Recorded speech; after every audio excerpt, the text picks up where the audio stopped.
नमस्कार दोस्तों, स्वागत है आपका टेक्नो डिफेंस अपडेट पे। तो दोस्तों, भारत के इंजन प्रोजेक्ट और साथ में फ्यूचर फाइटर जेट प्रोग्राम के लिए सबसे बड़ी अपडेट सामने निकल कर आई है, जिसमें भारत यूके के इंजन मेकर यानी कि रोल्स रॉयस के साथ आगे बढ़ेगा, जिसमें दोनों देश मिलकर एक नए इंजन को बनाएंगे जो कि 110 किलो न्यूटन थ्रस्ट की क्लास का इंजन होने वाला है।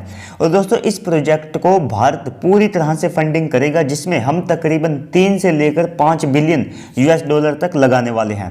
और दोस्तों, साथ में इंजन बनने के बाद भारत कोई भी ऐसा हिस्सा नहीं रखेगा इसमें जिसे यूके से इंपोर्ट करना पड़े, यानी कि पूरी तरह से ये जो इंजन है ये भारत में ही असेंबल किया जाएगा और भारत में इसकी जो मैन्युफैक्चरिंग है वो होगी।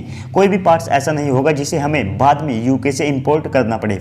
यानी कि दोस्तों, पूरी तरह से इस प्रोजेक्ट को घरेलू लेवल पर रखा जाएगा और जो भारत की डीआरडीओ है वो इस प्रोजेक्ट का हिस्सा रहेगी। साथ में 5 बिलियन यूएस डॉलर यानी कि लगभग 40,000 करोड़ के आसपास भारत इसमें पैसा इन्वेस्ट करने वाला है।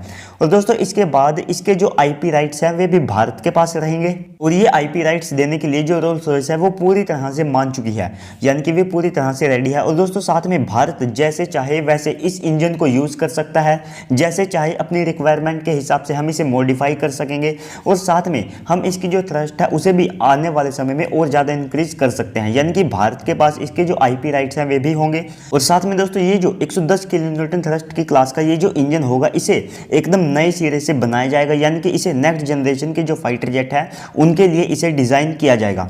और साथ में जो 6th जनरेशन के एयरक्राफ्ट होंगे ये उनके लिए भी एकदम से परफेक्ट होगा, यानी कि दोस्तों भारत एकदम से नेक्स्ट जनरेशन की टेक्नोलॉजी के ऊपर आगे बढ़ेगा ताकि हमें फ्यूचर में अपने जो 5.5 जनरेशन का एम का या फिर पूरी तरह से 6th जनरेशन का जो एम का मार्क 2 होगा उसमें किसी भी तरह की प्रॉब्लम फेस ना करनी पड़े। दोस्तों, इसके बाद इस प्रोजेक्ट की सबसे बड़ी बात यानी कि कोर की टेक्नोलॉजी, जिसके ऊपर भारत ने भी बहुत ज़्यादा मेहनत की है। लेकिन दोस्तों, हमने मेहनत तो की लेकिन कभी भी इसके लिए इतने ज़्यादा फंड्स जो है वे अवेलेबल नहीं कराए जिससे कि हमारी जो जीटीआर, एचएल या डीआरडीओ है वे इसके ऊपर अच्छी तरह से काम कर सके। और दोस्तों, आप देखिए एक इंजन की जो कॉस्ट है वो कितनी आ रही है, लगभग 3 से लेकर 5 बिलियन यूएस डॉलर के आसपास। और दोस्तों, हो सकता है ये बड़ी आसान से 5 बिलियन यूएस डॉलर के आसपास चली जाए, लेकिन दोस्तों हमने अपने कावेरी इंजन के लिए केवल 600 मिलियन यूएस डॉलर ही एक तरह से अवेलेबल कराई, यानी कि एलोकेट किए गए हमारी सरकार की तरफ से। तो ऐसे में कहीं से भी ऐसा नहीं लगता है कि इसमें एचएएल, डीआरडीओ और साथ में जीटीआरई की कहीं से कोई कमी है। जो कमी थी वो फंड्स की या सरकार की थी। अगर इतना ज़्यादा पैसा एलोकेट कराया जाता तो हो सकता है कि हम खुद से बिना किसी की मदद से अपना इंजन रेडी कर सकते थे, लेकिन दोस्तों देर आए दुरुस्त आए। तो ऐसे में ये जो कोर की टेक्नोलॉजी भारत को इसमें मिलेगी ये 20% और ज़्यादा इंप्रूवमेंट के साथ हमें मिलेगी, जो कि ईजे 200 इंजन है उससे भी और ज़्यादा एडवांस ये होने वाली है।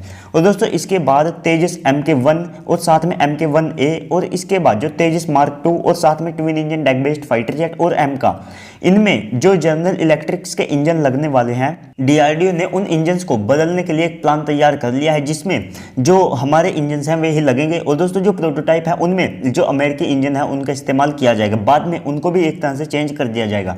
और दोस्तों, इस इंजन के जो सारे टेस्ट हैं वे भारत में ही होंगे, ना कि कावेरी की तरह रूस में, जिससे बहुत ज़्यादा हमारे पैसे बचेंगे और बहुत सारा जो ट्रांसपोर्टेशन का और या दूसरे खर्चे में हैं जो रूस में इंजन को लेकर जाने में ही हो जाते थे, लेकिन ऐसे में हमारे बहुत ज़्यादा पैसे बचेंगे। और साथ में Bharat flying test bed platform पर भी विचार कर चुका है। और साथ में दोस्तों, जो सैफरॉन है वे M88 पर एक बेस्ड इंजन के लिए 6 बिलियन यूएस डॉलर तक मांग रहे थे, जो कि बहुत ज़्यादा एक तरह से बड़ी रकम थी। लेकिन सैफरॉन के साथ जितनी भी हमारे बातें हुई या जो जितनी भी हमारी बैठकें हुई, जितने भी समझौते हुए, वे एक तरह से विफल रहे।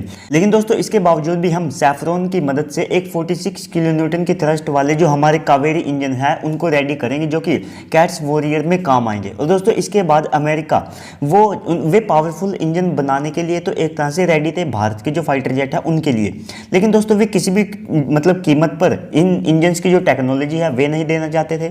अगर टेक्नोलॉजी देना चाहते थे तो वे आईपी राइट्स भारत को नहीं देना चाहते थे। और साथ में भारत के लिए सबसे बड़ी समस्या यहाँ पर कोर टेक्नोलॉजी थी, उसके लिए भी अमेरिका नहीं मान रहा था। तो दोस्तों, आपको ये वीडियो कैसी लगी कमेंट सेक्शन में लिखना बिल्कुल भी मत भूलिएगा। और साथ में आज की इस वीडियो में इतना ही, मिलते हैं अगली वीडियो में, तब तक के लिए गुड बाय, जय हिंद।